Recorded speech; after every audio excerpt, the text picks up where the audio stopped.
سڵاتان لەبێەوەم کاتتان باش بینەران لاڵقەیشتری بەرنمەی ئەڤڕۆ ڕاستەوخۆ جارێشتر پێتان دەگەمەوە لە ئێستادا حکوومەتی ناوەندی و حکوومەتی مەبەستم لە فیدراالی و حکوومەتی هەرێمی کوردستان لێک کاتدا ڕوبەڕووی شکستێک زۆرێک لە فەشەل دەبنەوە هاوکات لە بەرامبەری ژەوەدا ڕوبەڕووی تەحەدی لە ئاستی چاکسازی و زەرورەتی چاکسازی دەبێتەوە.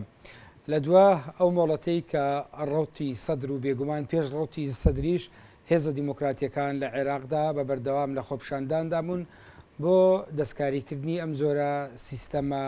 سیستەمەی هەیە لە عێراقدا کە لە دوجاردا کە ڕەوتی سەدر بە شێوەیەکی بەرفراوان هاتنێ خۆپیشاندانەکان ڕۆژی شەممەی وەکو دوا مۆڵەت بۆ عەبادی دانابوو بۆ ئەوەی کابینە یان چاکسازی ڕاستەقینە بە تێگەیشتنی ئەو ڕابگەێنێ ئەگەر تاوەکۆ وادەیە کە ئەم ڕۆدەکە ڕانەگەێنرێەوە ئەوان هەڵوێستی تریان دەبێت هاوکاتش بە دوای خۆیدا بۆی ئەم قەیرانەوە ژمارەیەک لە وزیرەکانی حکوومەتی عێراق دەستیان لە کار کێشاوەتەوە و دەست لە کار کێشانەوەیان بەشێکیان ڕادستی حەیدەر عەبادی سەرۆکوەزیرانی عێراق کردووە و ژمارەیەکی دیکەشیان نامەی دەست لە کار کێشانەوەیان داوەتە سەرکردەکانیان بەڵام هیچ وەزیرێکی کوردستان دەست لە کار کێشانەوەی پێشکەش نەکردو و ئامادەژنی هیچ کاندیدێک پێشکەش بکەن. مقتدا سەدر سەرۆکوەزیرانی عێراق ژمارەیەک کاندیدی لە بەرامبەرەوەدا پێشنیار کردووە بۆ کورد کە ئەو ناوی نێناوە حکوومەتی تەکنۆقرات یان حکوومەتی تەکنۆکراتی لە ناویاندا چەند کەسایەتیی بۆ وەزارەتەکان پێشنیار کردووە. هاوکات لە هەرێمی کوردستانیش بەهۆی قەیرانی سیاسی و دارایی و ئابووری لە ئێستادا هەڵوەشانەوەی کابینەی ئیتلافی پێنج حزبە حکومڕانەکە بۆتە یەکێک لە بژاردەکان.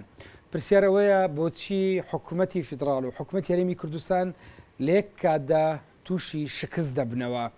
مەبەست لەو دەنگانە چییە کە داوای چاکسازی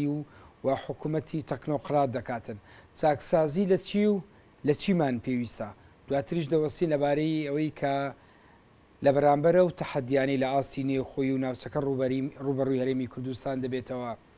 دەکرێت دۆخی هەرێمی کوردستان هەروە بڕواتن بە غیابی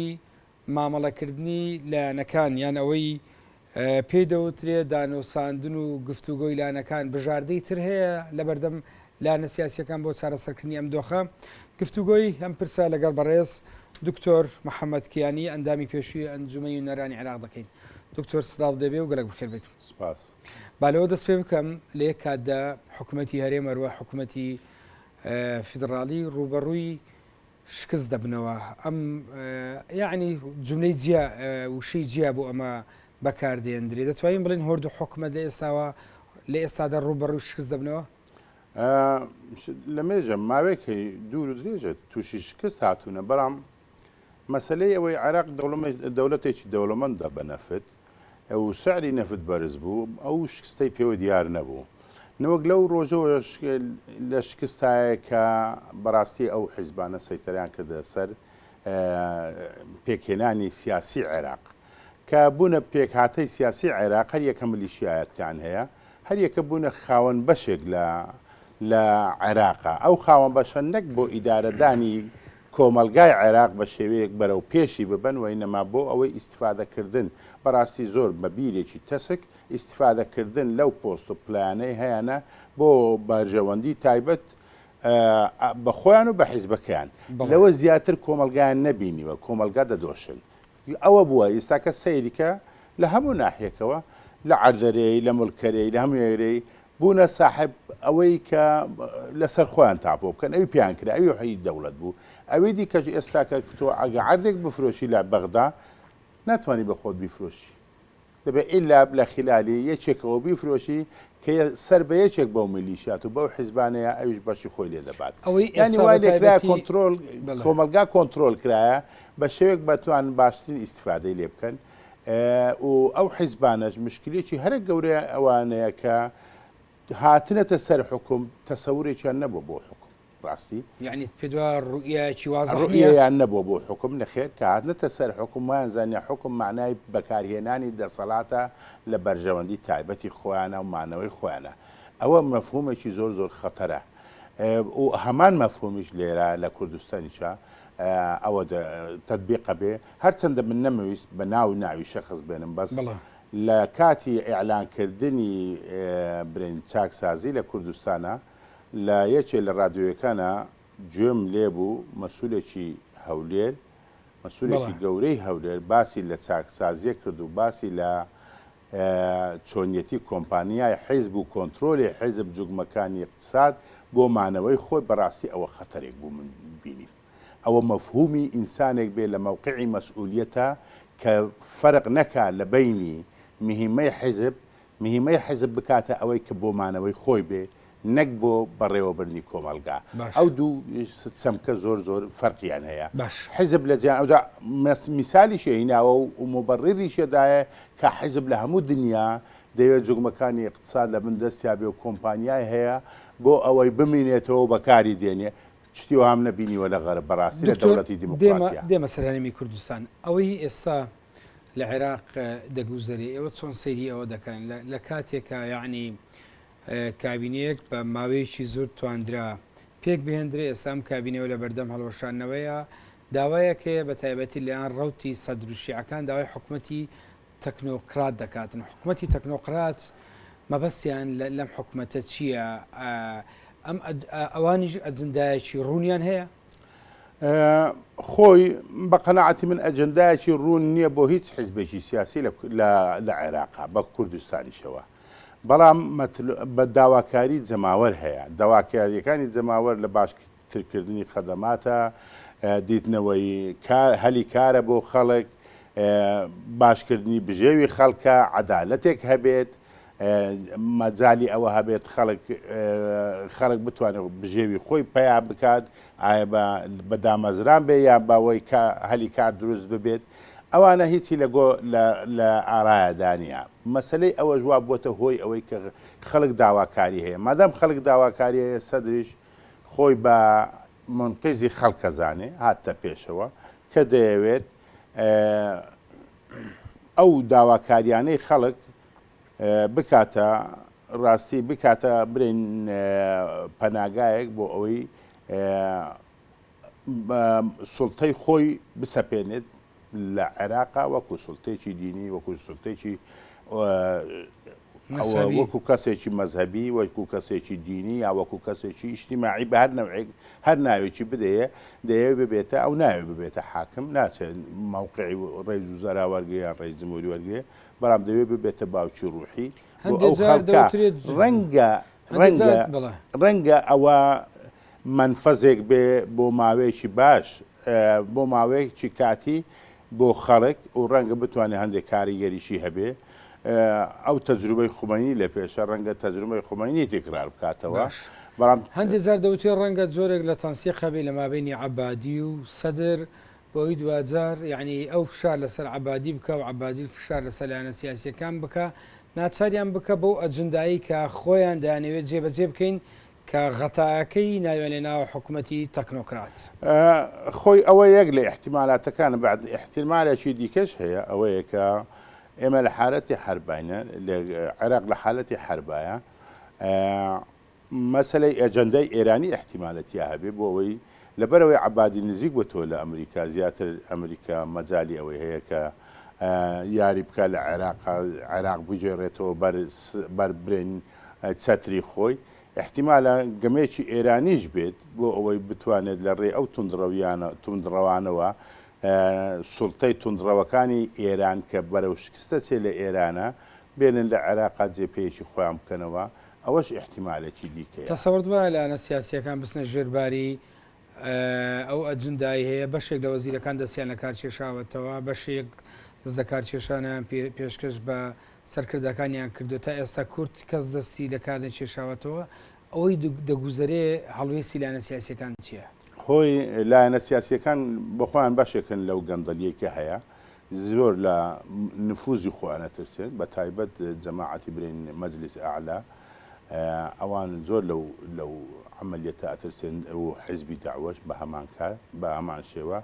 لەوەی ئەترسێن کە جەماوەریەتیان کەم ببێتەوە ئەوەی لەمەدایە بەرەو زیاد بوون بچێت جەماعەتی هادی عامریە کە برین بەدر لەگەر جەماعەتی مقتەدا سەدرا ئەو دووەش ڕاستی زیاتر بەلای ئێرانانە هەردووچیان مەجلیس عالاش هەر بەلای ئێرانانە ئەوی هەبوو مەسلەی داوە بوو داوە بڕێک استقلالیەتی تری هەبوو بەڵام لەگەر ئەوەشە داوە گەنداڵترین مؤسسە بوو کاتە کاک محەممەدکانی با پرسیارەکە بە شوازیشتر بکەم ئەوەی ئێستا هەیە بریتە لە سراع و ململانەیەکی چینایەتی بۆ ژیانێکی باشتر یان بریتە لە ململانەیەکی دینی تایفی ئیقلیمی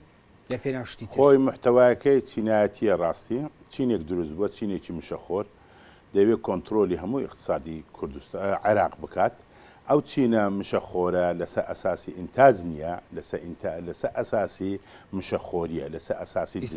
ئیستیهلاکیە دزیە ڕاستی گەندەلیەکی دزیە ئەوەی ئیستا هەیە ئەوە نییە لە ئیستیغلال بێ لە ئەوەی ئینتاجە ڕەنگە ئیستیغلالە ئەگەرەوە بێ بەڵام عەلاقەی ئینتاجی ئەگە ئینتاج هەبێ زیاتر ئەوێکی گونجان پێک دێنێت بەرەو پێشچوونی تیا ئەبێت بەڕام لەوەیە جامیدا ئەوان دانەوە وەزعەکە بەو شێوە ببیدێتەوە و کۆمەلگاش داواکاری هەیە کۆمەلگا پێشکەوتنێک نابینێت بەڵام لە ئینتاجە بەرەو پێشچوون هەیە ئەگەر ڕازمانی بێ ئەگەر ئیشتیاجی بێ کە بەرەو پێشچوون هەبوو ئیلا چەقبەستر نەبوو شێوەی گونجاندن لە بینی چینەکانی کۆمەڵە ئاسانترە ئەوەی ئێستا دوو نەفیکردنی کەواتە ئەوەی ئێستا هەیە شعوری هاوڵاتی ینی هەندێک زادەوتێ سەرڕای ئەم دۆخە بەڵام بەقەد ئەوەی ینی بۆ نمەمە چی وا دەکا کرێکارێکی عێراقی لە بەردەم ئەو دووبارودۆخە و فشارەدا بێ بەقەد ئەوەی شعوری تایفی لەلا با بڵێن دەیجوولێنی کەمتر مەسەلە چینایەتیەکە مرۆڤ ئەو ئینسانە دەجوولێنێ و پاڵی پێوەدەنێ بۆ هەڵوێست وەرگتن کاتێ یعنی بە ئاماژەی کاتێک کە سەرکردا دینیەکان خیتا بدەن هەزارها خەڵک دێتە سەرجادا خۆی ئەوە گەڕێتەوە بۆ وەعی ڕاستی ئێمە گەر سیرکەین خۆی مشکلەی ئەساسی ئەوەی کە پێرن لە ئەو موبالات لە لاوەعیەوە دێ لە بێبوونی وعیەوە دێ کە نەبوونی وعیەوە دێ لا موبالات خەتەرێکی گەورەیە لەسەر هەموو کۆمەلگایەک کە تووشی لا موبالات بوو مجتەمع ئەبینی نازانێت چاکە و خراپەی خۆی لەکوێیە خەڵکەکە بەس بە دووی ئەکەوێت ئەبێتە مۆب ئەوەی پێرن گاڕان وەکو برێ ئەوە کرێت پاڵە درێت ئەوەی لە عێراقا هەیە ڕاستی نەبوونی وعیە وعی پێشتر لە عێراقا لە ساڵەکانی ئێمە هەفتایەکان و شێستەکان و هەفتایەکان مە بە بیرمان دێگەڵی خەڵکی عێراق بە کورد و عەرەبەوە واعیتر بوون لەوەی لە ئێستا هەیە ئێستا گەنج مۆبایلێکی بەدەستەوەیە ویستیانە دای ببڕێنن لە کۆمەلگا خۆی مشکلەکە ئەلەوەیە فەقیری شۆڕش دروست ناکە ئەوی شۆڕش دروستەکە وعی فەقیرە وعیەکەی کە هەبوو ئەتوانێت داوای حقوقی خۆی و مافی خۆی بکە بەڵام کە وعیەکەی نەبوو فەقیری هەر ئەوە زیاتر ئەچێتە خوارێ ئەوەی مشکلش تۆ مؤسسەیەکت هەیە ئەو مؤسسەیە کە دەیەوێت بمینێتەوە زیاتر خەڵک بێوەعیتر بکات چیەکە ئەوە دەست پێ کات ئیعلامی هەیە ئەوەی هەیە بۆ گەوجاندنی خەڵک ئەو گەوجاندنە بۆ ئیدامەدانی مانەوەی ئەو حالەتەیە کە ئێستا هەیە لێرەدا دەیبینین ئەوەیە مشکلەکەی عێراق باش پێ دوایە هەرێمی کوردستان مەلەفی هەرێمی کوردستان لە حکوومەتی تازە یان لەگەڵ عێراق چی بەسەر دێتەوە تا ئێستا ئەوان هیچ وەزیرەکان دەستیان لە کار نەکێشاوەتەوە لە بەرامبەرەوەدا سەدر هاتووە پێشنیاری چەند کەسێکی کردووە یعنی ئەمە چییە هەمچە ئاماژەیەەکە ئەمن پێم مابی حیزبەکانی ئێرە بەو شێوە برێن دڵخۆش نابن بەڵام دەبێ گونجانێک لەگەر هەرێما بکەن ئەو گونجانەش هەر بەو شێوا بێن بەو چەق بەستیابێ لە هەرێما هەیە ئەمینێتەوە چکە ئیسامە ڕاستیش بە ئەو سەیرە بکەین سەیری عێراق و بکەین وەکو ناوەند بکەین لەگەر کوردستانە فەرقێکی گەلێک جیاواز هەیە لەوێ خەڵکێک هەیە هەر نەبێگەیەکی کابراایکی وەکو مقتەدا سەدر جولاندوێتی ئەو جولاندنە شتێکی باشە واکە خەرک بیر بکاتەوە خەرک باسی گۆڕانکاری بکات داوای گۆڕانکاری بکات دوای چاکسازی بکە بەڕام لێرە جامیدا باش وەزعەکە کە جامیدا ئەم وەزعە دەکرێت تاکەی وابێ دکتۆر ئەم وەزعە دەکرێت ئەم قەیرانانەی ئەوانەی هەرێمی کوردستان ئەگەر بەشێک لەو گفتوگۆی ماوە تا بێت بکەین بارێمی کوردستان ئەم دۆخە دەکرێت هەروە بێ خۆی مشکلەکە لێرەیە من حزبی کوردستانیە تا ئێستا هیچیان بەرنامەیان نییە هیچ پێشنیارێکیان نییە بۆ چاکردنی ئەو وەزعە وئینەما حتا ئەگەر سەیری ناکۆچیەکانیشی بکەیت چڕە بێتەوە لە چەند شتێکە کە علاقی بە داواکاری جەماوەرەوە نیە زیاتر لە سەرخانەکەیە نەک لە بنخانەکە لە ژێرخانەکەیە ئەدرێسی داخوازیەکانی ژێرخان ناکە نەبووتە چەقیمانەکە و ئینەما ئەگەر هەز بوو بێ ویستیانە ئیستیغلالی داواکاریەکانی خەڵک بکەن منفەزێک وەکو منفەزێک بۆ بەرەو پێشبردننی داواکاریە سیاسیەکانی خۆیان داواکاربینەی ئێستا لە کاتێکە پێش ئەم کابینەیە یعنی سێلایانی سیاسی لە دەرەوەی حکومت بوون ئەوان پێشتر کۆمەڵێک پاکێج و بەرنمەیان هەبوو و لەگەڵ بەشێک لە یعنی ناڕەزایەتیەکان بوون ئەوان هاتن ناو کابینەیە کە تێدا ئەم کابینەیە هەندێک زار دەوترێ بە بەراورد لە کابینەکانی تر نەک باشتر نەبوو بەڵکو خراپتر بووی ئێستا هەیە دەتوانین بڵێن کابینەی ئیتلافی پێنج حزبە حکومڕانەکە شکستێنەوە ئەمە پێما بی هەر لە ئەساسە سیستەمێک نەبووە بۆ بەڕێوەبردننی کۆمەلگای کوردستانی ئەوە حکومت نییە ئەوی من ئەبینی مەفهومی حکومت فانکشنی هەیە ینی فعالیەتی هەیە یان هەندێک ئەوێک هەیە فانکشن عملی هەیە ئەوە دەسەڵاتەکە دەتوانێت دەسەڵاتی خۆی بەکاردێنێ بەو شێوەی کە دەیەوێ بەرام ئەگە حکومت بێت دەبێت ئیلتیزام بە هەندێک بە قانونەوە بکە ئەگە لادانیشی تیابێت دیارەکەوێت دوای سیستەمێک هەیە بۆ محاسبەکردن ئەوی ئێمە ئەبینین ئیستا دەسەڵاتێکە لە 1991ەوە ئەو دەسەڵاتە حکومت بەڕێیەک با تاکو ئێستا برین کوردستان بەڕێ بە تاکو ئێستا و لەسەر نەفسی نەمەد ئیشی کردیە ئەو حکومەتەی پێک هات لەسەر بەرنامە پێک نهاتیە لەسەر تەوزیعکردنی کورسی پێکاتیە کورسی حکومت ئەو دوو مەفهومی زۆر لێک جیاوازن تۆ لە جیان لە دەوڵەتی دیموقراتی و دەوڵەتی پێشکەوت و دائیمەن لە پێشە تۆ دەبێت لەسەر بەرنامەی حکومت پێک بی ئەو خاڵانە چنێ دوو حیزب کە دوو بەرنامەی جیاوازیان هەیە چۆن ئەگەنەیەک لەسەر شتێک بەڕێکەکەون دەبێ بگەنە حەلوەسەتێک لەو حەلوەسەتە دەبێت بە کەیفی هەردوو لابێ ئەوجا ئەتوانن پێکەوە حکم بکەن ئەو مقیاسێکیان هەیە بۆ ئەدای حکومت هەر دەمێک بێزەحمەت ئەکەینێکە ئەو مقیاسە پێوەرە ئەوە پێیوە پەیوەز نەبوون ئەویدی یەک لە حیزبەکان کە پێ ناڕازیە ئامادەبوونی خۆی پیشانەدات کە بکشێتەوە لەو حکومەتە یا تادی دەکات بە شێوەیەک کە بیهێنێتەوە سەر ڕێگای ئەو بەرنمەیە لێرە ئەو شتە نەبووە تەوزیعی مەقاعدی کورسی بووە هەمومان ئەیبینی بەرژەوەندی حزبیە نەخەڵک طبعا بالفعل باشە ئەوەشە من مەسەلەمەوە نیە کە ئەوە لەسەر ئەوە پێکاتنە چەند کورسی بۆ من چەند کورسی بۆ شەر کورسی بۆ ئەوەی دیکە کە ئەیرێن ئەوی هەر لایەنێک برێ ئێمە بەرنامەمان هەبوو بەرنامەی حزبی هەبوو بۆ ئینتیخاب بەڵام کە چۆتە حکومە لە بیری کرد یا ئەگە برێ ئێمە لەگە حکوومەتە لەگەر حیزبی تشکیلی حزبی یەکەم کە تشکیلی حکوومەتمان کردە با پێمان برێ لەسەر چ خاڵێک پێکاتیە دەبای ئەو دەم پێمان برێت ئێمە لەسەر ئەو خاڵانە پێکاتینە ئەچینە حکوومەتەوە بەو شەرتە ئەو دە کورسیشمان هەیە هیچ شتێکی وا دیکەواتە تەماحی کورسی و سیاسەتی محاسەسەی حزبی وای کرد کە نەتوانن شتێک دابنێن بڵێن ئەمە بۆ خەڵکە لەسەر ئەوە پێکاتین کام حکوومەتەوە بۆ خەڵک بکاتن خۆی بە قەناعەتی من ئەوەی پێرم هەژاری فکرە لە ناو طبقەی سیاسی کووردە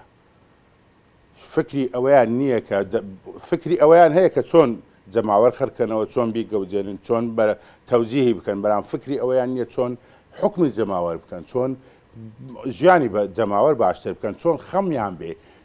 داواکاریەکانی جەماوەر خەمیان بێ ئەوە زۆر میهمەت و داواکاری جەماوەر خەمت بێ یا ئەوەت خەم بێ کە تو دەتەوێت بەرنمەیەکت چی تایبەتی خۆت هەبێ وەکو حیزب بتەوێ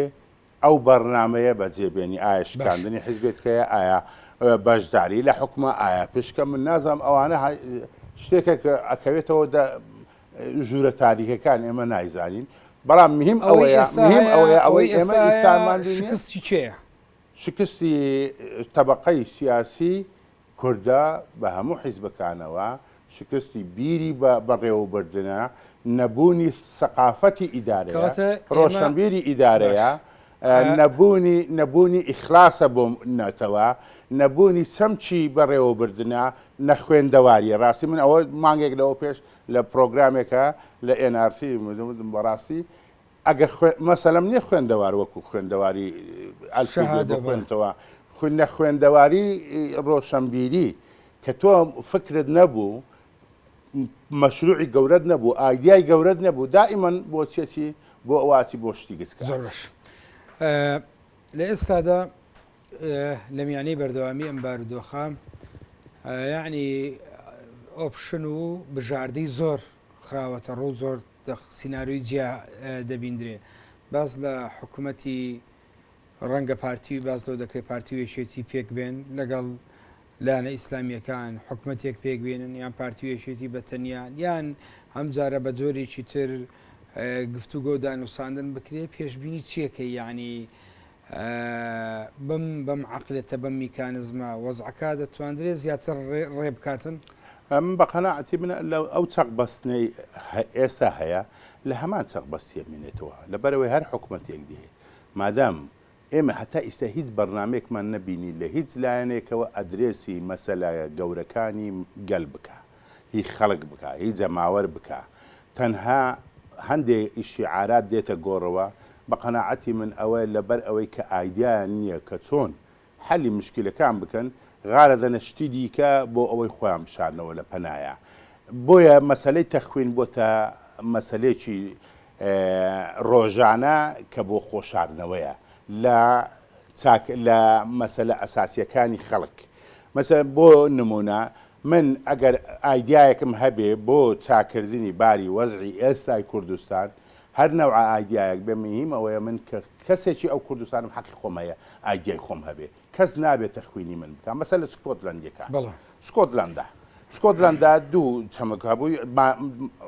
طبعا حکوومەتێکی متەتەور یان هەیە اقتصادێکی متەتەور یان هەیە گەلێک لە ئێمە ئەوە ترێ ینی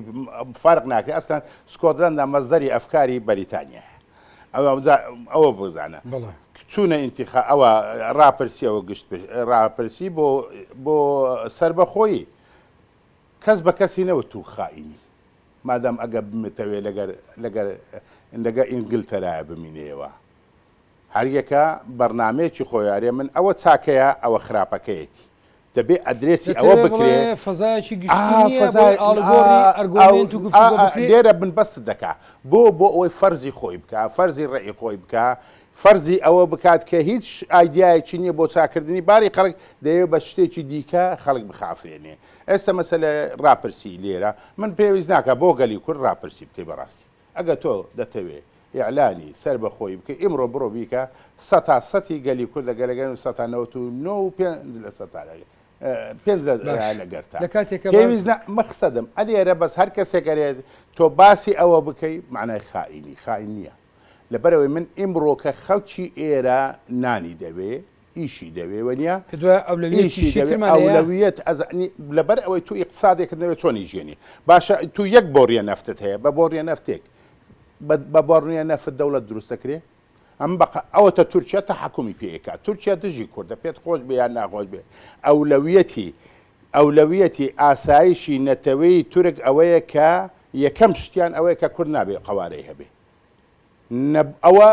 ئەوەیە باشە چۆن ڕێت دەداتێ ئەگەر تۆ ئیعلان دەورەت کرد ناتخەنچێنێ ئەگە ئیرادەت هەیە ئەتوانی ساڕی خۆت بژێنی بەبێ ئەوەی پێویستت بە تورکیا بێ احتیمالی هەیە تۆ بتوانیت بەس لەلایەکی تر یعنی بەس مەقسەدمەوە نییە لێرە هیچ عایقێک نییە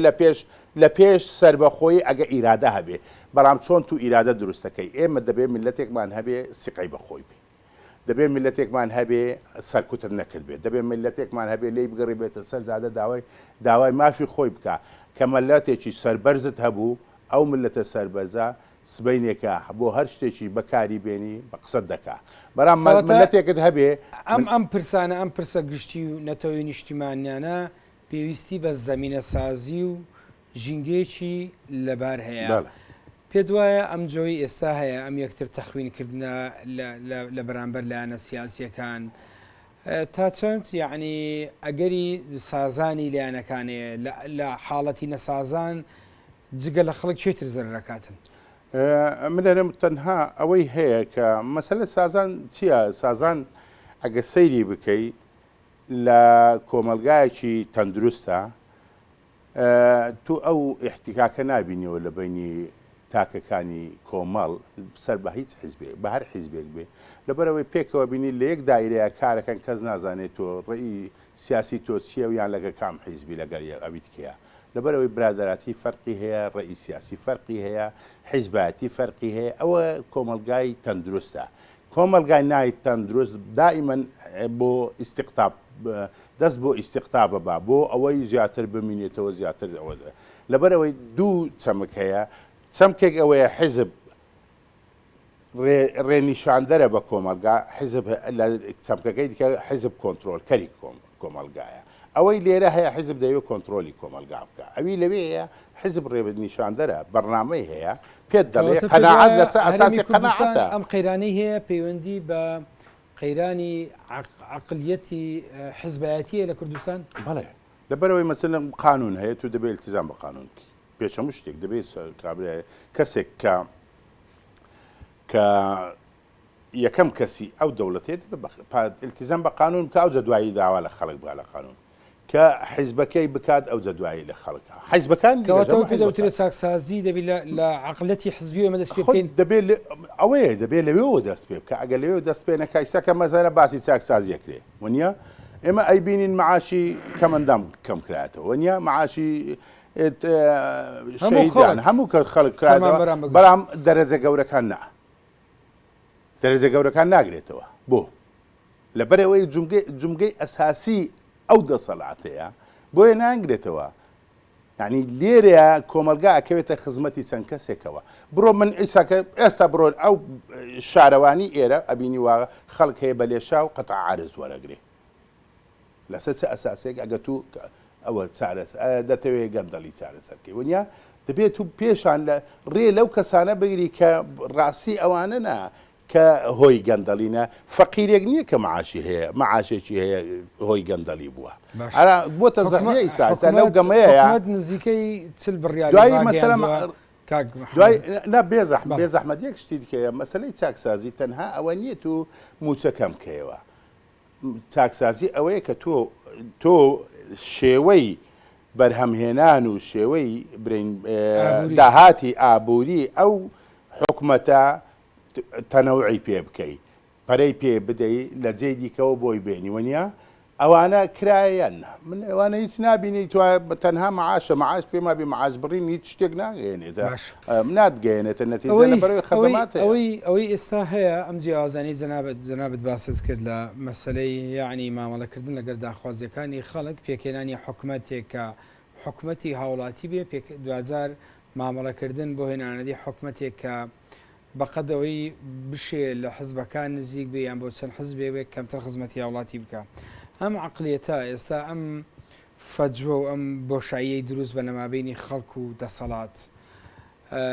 عیلاج نەکردنی ئەم بۆشاییە ئەم غیابی بێمتمانەیە ئەم نیگەرانی کە بە کەناڵی جیا بە شێوازی جیا دەبینین کە خەڵک دەری دەبڕێ چارەسەر نەکردنی لەم دۆخە ناسکە یاریمی کوردستان و هەڵوو مەرجەنێ و دەوڵەتیە لە گۆڕانە مەترسیدار نییە واهێشتنەوەی ئەم پێما بێ شیرازەی کۆمەلگات تێکەدات مەسلەی کۆمەڵایەتی هەروەشانەوە بێ ئەلواع لادانە دروستە بێ و هەروەها مەجالێکە بێ بۆ دروستبوونی دەستەی برین ئەوی پێ متطرف ئەو جا دینی بێ ینی شێوەی دیکە بێ ئەو تەتەڕفەش تەبعاً نەتیجە احتیمالە شتی ئەوەی لێ دێتە ناویستی لێ دێتە پێشەوە بێ لەوەش بە قەناعەتی من یان ئەگەر خەڵک ئەگە وەعی هەبێ ئەتوانێت داواکاریەکانی خۆی بەرەو پێش ببە ئەگەر وەعی نەبێ فەقیری زیاترە بێ مشکلەی ئەساسی ژیانی خەڵک زیاتر ناخۆشە بێ لەبەر ئەوەی ئێمە لە برێن لە ئوفقە چارەسەریەک دیار نییە لەبەرەوەی هەموو مەسەلەکانیان پەیوەست کردیە بە نەفتەوە و بە سعری نەفتە و شتەکەوانە لەبەرەوەی کاتێک سعری نەفت بەرز بوو موچە نائەدرا مەسلەی دیکە هەیە کە قوولە مەسلەی ئەوەیە مەسەلە بۆ نمونە لە کاتێکە کە نەفت بە 52 دلار بۆ بەرمیلی کوردستان نفتی خۆی فرۆشتی بە 36 دلار بەرمیلی باشە ئەو فەرقا بۆ چێوە چووە ئەدرێتە چێت کۆمپانیاگەوەی کڕیا بێلەوە ئەوانە ئێمە شاراوەیە لە زانستی ئابووری سیاسیدا تێگەیشتنی زۆرەیە لە بەردەمەوە ئەو با بڵێن گرفتانەی کە دێتە بەردەم دەوڵەتی ڕێغی ئەو دەوڵەتانێکی اقتصادیشی ڕێغیانەیە پشت بە نەوت دەبەستن کە زۆر جار بە ئیستبدادی نەفتی ناوی دەبدرێتن. تا ئێمە یعنی کاریگەری ئەم شێوازە لە ئابووریە تا ئەم شێوازە لە ئابووریە بەردەوام بێ ئەوەی پێدەوترێ گەشەسەندنی دیموکراسی کرانەوەی فەزای گشتی ڕۆڵی مجتەمەعی مەدەنی ممکنە یعنی تا ئێمە حکومەتێکی یعنی دەسەڵاتێکی بەهێز و کۆمەلگایەکی زەعیفت هەبێ دەتواندرێ بەڵانسەکە ڕابژیرێ ئەمن بە قەنەعەتی وەک سعودی لێدێ ناتواندرێت ئەو بەلانسە ڕابژیرێت بۆ لە سعودی ئەگە بینی سعودی ئێستا کۆمپانیا ئال سعودە علاقەکە چۆنە نەفتێکی زۆریان هەیە بەرام عایلێکی گەورەنە هەیەکە بەشی خۆی لێبە ئەوی ماوە ئەو جاچێت بۆ خەڵک وا بەستا ئەبێ بە دەولەتەوە مەسەلێ بە مەعاشەوە بە ئەوەی زمانی ئیجتیماعیەوە بەو شتانەوە بەڵام ئێستا سعودی ناتوانێت بەو فەنکشن هەستێ ئەوەش نییە ڕێگای بەستنەوەیە کە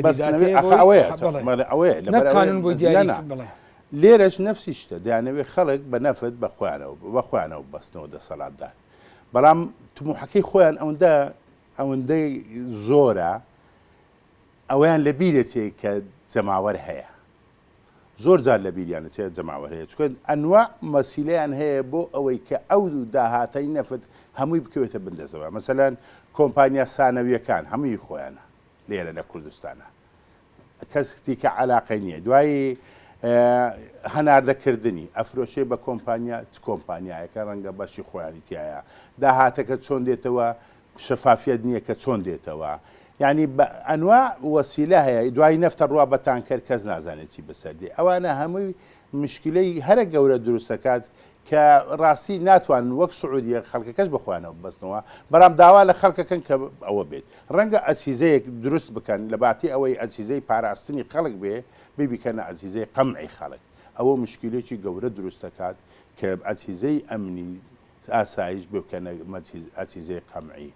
دابێ ئاسایشی هەمومانە هی هەموو لەبەر ئەوەی لە بوجەی خەڵک لی سەرفەکرێت دەبێت پارێزگاری لە خەڵک بکە دەبێت ئاسایش ئەو فەنکشنەی بمینێت جگە لە ئیجرراعاتی ئەمنی چارەسەرکردنی ئەم دۆخە پێویستی بە چ زۆرە ئیجرراعاتێکە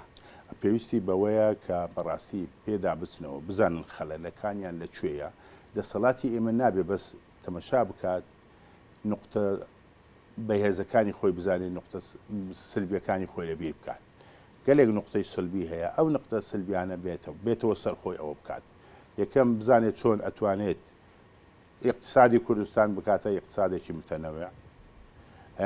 ئەوجا کشت و کاڵە سناعەیە لەبەر ئەوەی ڕێگر بوونە ئەوە من پێت دەرێم بە ئەمانەتەوە پێت دەرێم ڕێگر بوونە لە پێش دروستبوونی نەواتی خەلیەی سناعی لە کوردستانە بۆ لەبەر ئەوەی ویستیانە دائیمەن چەندین حالەتە زام لە سەفاراتەکان بە منیاوتە کەسی تایبەت بە منیاوتە ئەزنەوی بە منیاوتە وتیانە ئێمە کە دێنێ کوردستان دەمانەوێ ئیسیسمار بکەین داوای ئەوەمان لەیەکە کە شەریک بن لە گەرمانە ئێمە ناتوانین لەبەرەوەی سعرە تێتە سەر ئێمە هەر پارێک بدەینە ئەوان دەبێت لە خەڵکی بستێنەوە یان بیان لەسەر سعر هەتا ئەوە بکە ئێمە بۆ ئێمە دەرنانێ ئەو نەوع پراکتیزە ئەو لە ئیسیسمار ئەو لە بەرهەمهێنان فەشەلی هینا نانهێشت هیچ کەسێکەوە بێت تەنها لە ئیسیسمارەکەیان بوو لە ئەوەیە لە بینایە لە بیناسازیە ئیسیسماریان بووە نەوەک یەک ئەو گەندەڵی ئەو دەبەرێ عەردەکە بەلاشە کۆمپانیاکەی خۆیانە دێنن بە کۆمپانیای دیکەی فرۆشنەوە وەڵحاسل نەتیجەی ئێستا خەڵک پێشکاوە دکتۆر ئێستا دۆخی کوردستان دەتوانین بڵێن گەڕاوەتەوە مڕەبعی ئەوەل چوارگۆشەی یەکەم ئێمە ڕاستە من نامەوێ برێم خەڵک متەشائم کەم بەس بەڕاستی وەزعی کوردستان وەزعێکی زۆر ناجۆرە وەزعی ئاسۆی چارەسەری شەشەکان دەبینی ئێمە دوای پرسیارەکان نابینم لەبەر ئەوەی لە عقلیەتی سیاسی طبقەی سیاسی کوردستانە و لە حیزبە سیاسیەکانیشە ڕاستی هیچ چارەسەریەکم نەدیتە پێشکەشیکەن بێ ئەو بەڕنامەمانەیە بۆ چاکردن وەینەما شەڕە دندووکەیە. بەڕێز محەممەد توانی ئەندامی ئەنجومەی نوێنەرانی عێراق پێشوو گەلک سوپاس بۆ ماوەی لەگەڵمان ماندوومان کردی. بینەران هاتیینە کۆتاینا بە مەڵقەی بەرنامەی ئەڤڕۆ کە تێدا گفتوگۆمان لەبارەی ئەو کێشانەی یان حکوومەتی ناوەند و حکوومەتی هەرێم بۆچی لێک کادە ڕوبەڕووی شکست دەبنەوە زەرورەتی چاکسازی و تەحەدیەکانی بەردەم چاکسازی لە بەردەم دەسەڵاتداران گفتوگۆمان کرد تاڵقی شتری بەرنامەی ئەڤڕۆ لە بەیانی پێتان دەگەینەوە کاتێکی خۆش بۆ هەمولایەک.